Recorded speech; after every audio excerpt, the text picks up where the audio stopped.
Pauline Scott and her husband George owned the first Jamaican bakery in Hartford. Years later, that one shop would expand into 3 shops and a warehouse. Her husband George passed away in 2019, and Pauline passed away this past May. But the community is still remembering their legacy. She always tell me, don't let nobody leave this bakery hungry. If they have money, yes or no. If they don't have money and they need food and they're hungry, make sure you feed them. Jacqueline Thompson, or Miss Jackie as most call her, has worked at the Scotts Jamaican Bakery for 30 years. The Albany Avenue location was the first store to open in 1979 and has been a fixture in the community since.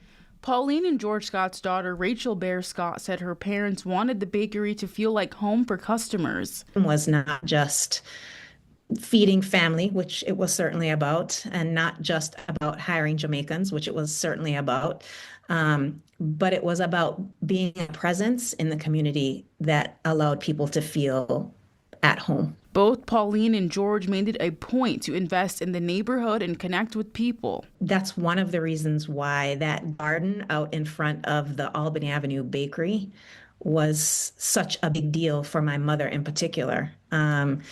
She well into her 70s, she was out there come springtime making sure that it looked beautiful. For my father, it was very much about like an economic security, right? Helping people to be able to take care of themselves from a financial standpoint.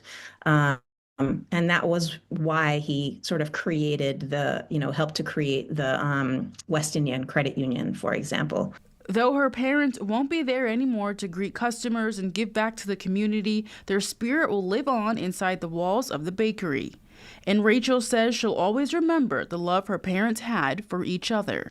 My parents were a love for the ages. They were very complementary in their strengths and weaknesses. But they exuded love for each other and for everybody around them.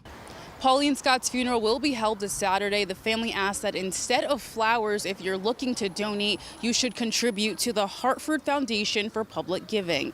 In Hartford, Kate Pattyfoot, Box 61.